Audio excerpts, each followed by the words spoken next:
guys, it's Sarah, and today I'm going to do a tag video. I don't do them super often, but every once in a while they're really come in handy when I need some video ideas.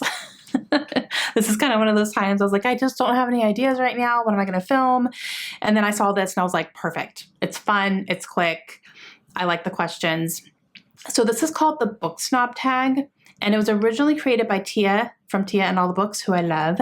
And then I actually saw this done just now by Amber over at Books and Beaches. So I will leave both of them linked down below. Please make sure you check out both of those channels if you haven't yet. But they're fun. So it's questions surrounding some book snobbery, because we all do it. We all do it. Okay, first question is Adaptation Snob. Do you always read the book before you see the movie? I'm going to say for the most part, yes. I always feel the need to read the book before I see the movie. Like I automatically go, oh no, I haven't read the book. I can't see that yet. There have been times where I have done it anyway. Maybe sometimes I don't know it was based on a book and I go and then I'm like, oh wait, it was based on a book. But I think I'm pretty good about figuring that out first. There have been some exceptions. I know I saw The Time Traveler's Wife. I saw that movie and I haven't read the book yet. Still haven't. It's on my shelves. But I did see that movie. And then there have been a couple times where I'm like, I don't think I need to read the book. I think I'll just watch the show or the movie or whatever and just call it good. Like I don't feel the need to. If it's not a book I'm already interested in, it's fine. The Magicians is like that. I want to watch that TV show, but I don't feel the need to read the books. I did for a while, but I'm kind of getting out of that. Like, I don't think I need to read the books. I think I could just go into the show and be fine. So yeah, it depends, but I would say like 98% of the time, I always try to read the book first. Okay, so question number 2 is format snob. You can only choose one format in which to read books for the rest of your life. Which do you choose, physical, ebook, or audiobook? I would choose physical book because I would choose physical. I do enjoy ebooks. I really enjoy audiobooks, but I've also listened to books where the audio ruined it for me. Or if I'm reading an ebook that would have been better on paper where I can flip back and forth if I need to, that can be a challenge sometimes. So I just think physically is the ultimate OG way to go. So I would, if I had to choose one format for the rest of my life, I would choose physical books. Okay, next one is a ship snob. Would you date or marry a non-reader? I did marry a non-reader. I know. Yeah, my husband does not read for pleasure. He will read stuff for work when he needs to. He's been getting a little bit more into reading some nonfiction stuff that has to do with his job or with the field that he's working heavily in right now. He's getting very highly encouraged by leadership to start reading some of these books. And that's something that has been, since he started kind of moving up a little bit in the military where he's taking on leadership roles now, he's getting a lot of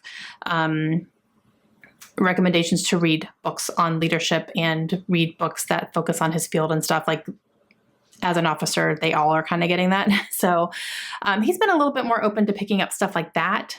He still does not enjoy the process of reading. That's not relaxing for him. For him, it's tedious. So yeah, he enjoys video games and he watches anime. Those are his relaxation things that really take him away. Whereas me, it's books. So I married a non-reader and it's fine. Okay, genre snob. If you had to ditch one genre, never to be read again for the rest of your life, which would you ditch? Oh gosh. I could very easily just say something I don't read a lot of and like I probably wouldn't miss it. I'd say maybe literary fiction. I don't really gravitate towards literary fiction. It would take a strong plot synopsis to pull me into one of those. So I would maybe that. Yeah. So literary fiction. Okay. The next one is uber genre snob. So you can only choose one genre to read from for the rest of your life. What do you choose? Oh gosh. That's not fair.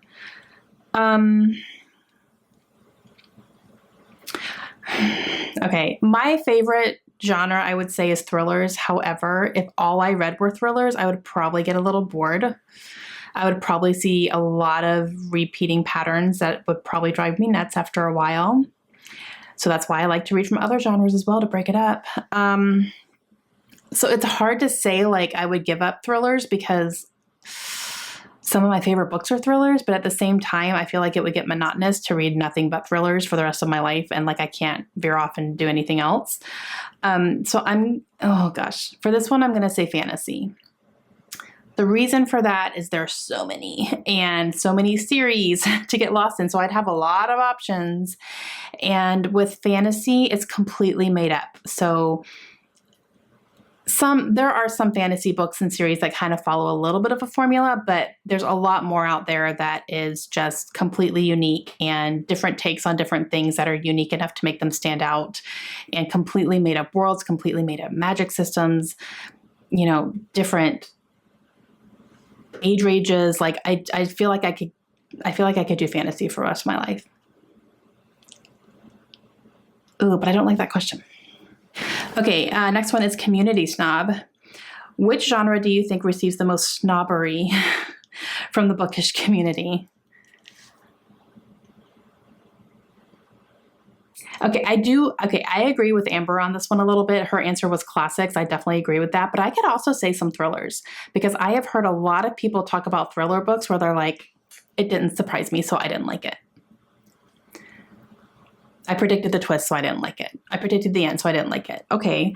But does that make it a bad book? Just because you figured it out. I feel like people want to be shocked in a way that they haven't been shocked yet. And like, are we to a point where it's hard to shock people now because of things that have already been written? Like, how much more can we do before it becomes like really bad? You know what I mean? So I think thriller readers can be a little snobby too. Like, if they're not surprised or they're not impressed with what the author is writing, then they completely bash the book or the author. I've seen that happen actually quite a bit lately, and it's leaving a bad taste in my mouth. So yeah, I don't know. I'm going to say thrillers on that one. Okay, Snobbery Recipient. Have you ever been snubbed for something that you have been reading or for reading in general? I don't know that I've been snubbed, not to my face. I don't know what people say behind my back, but I don't think I've been snubbed, but I have had people just be surprised at how much I read, and, how do you have time for that? And, things like that. So I've had that, but it didn't feel snobby or snubby to me. Or like, I wish I had that much time, or I wish I had time like you and all that. I'm like, well, we all have the same time. It's just how we choose to use it. And I know we all have different circumstances and things that prevent us from doing stuff. Believe me. But I've never felt like anyone was being snobby about it to me, at least not to my face. Behind my back, who knows? They can say whatever they want. Don't care. And that's it. So nice, quick, made me think a little bit. Made me make some hard choices I hope I don't ever have to make in my entire life. But yeah, that was fun. So make sure you go check out both Tia and Amber's channels down below. I will leave them both linked, and I'll link their videos specifically down below as well. So if you guys want to see their answers, that would be awesome. And I will see you guys again soon. Hope you have a great day. Bye.